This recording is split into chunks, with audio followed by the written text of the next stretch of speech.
Hello, it's Bob Butera with the Yoga Life Institute covering lesson 3 on emotions. The main term is non-stealing, and the way that we accomplish that is we process our emotions. And when you sit down to meditate, any unprocessed emotion will bubble to the surface. Some people will even think that meditation has caused them distress because they have an emotional reaction when they quiet their minds and close their eyes.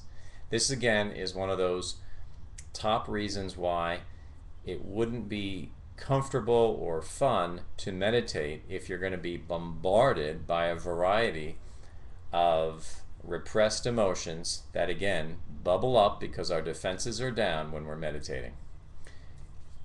We're here to help you with that. So the definition of an emotion is a unit of mind-body change.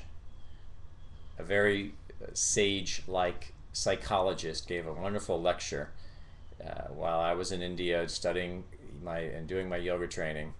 And he must have said that phrase 6 or 7 times in the lecture. But an emotion is a unit of mind-body change. Very helpful definition for me. So something in our lives happens.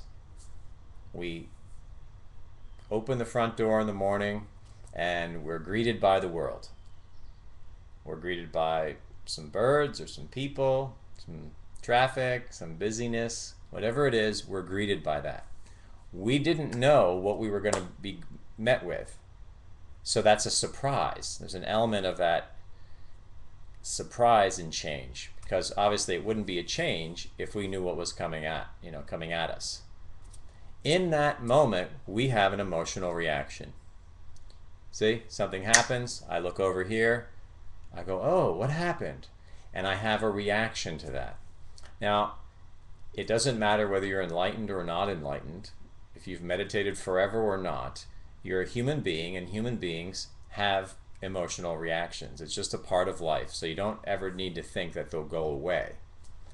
The thing that makes emotions seem normal is the attitude we might have when we're not stressed and something happens, which is happening again all day long.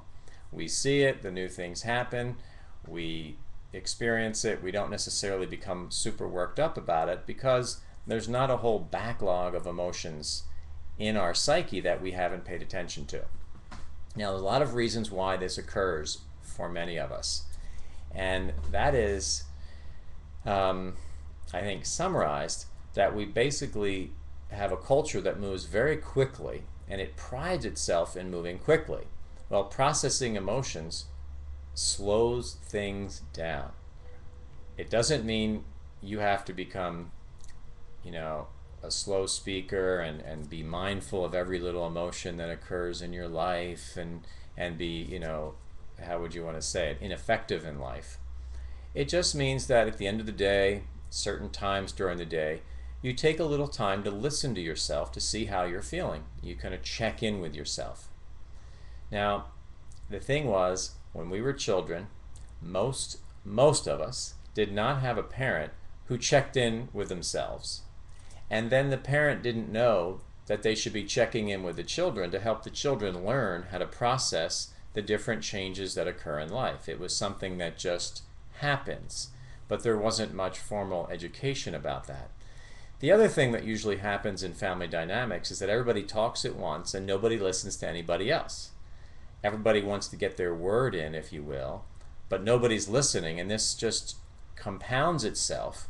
So when you're not really being heard and you're trying to express something about your life and nobody's really listening, you don't feel heard, and then your emotions start to become in this chain of, how would we say it, some sort of repressed version of an experience of life, and then people turn to different outlets to process these emotions if they get there at all. Unfortunately, what will happen is, as I was describing these reactions where people aren't listening to one another very deeply, that way of behavior for the young psyche is internalized. And so when your mind has a conversation with your heart, it doesn't know how to listen to it because nobody's modeled that outside of yourself.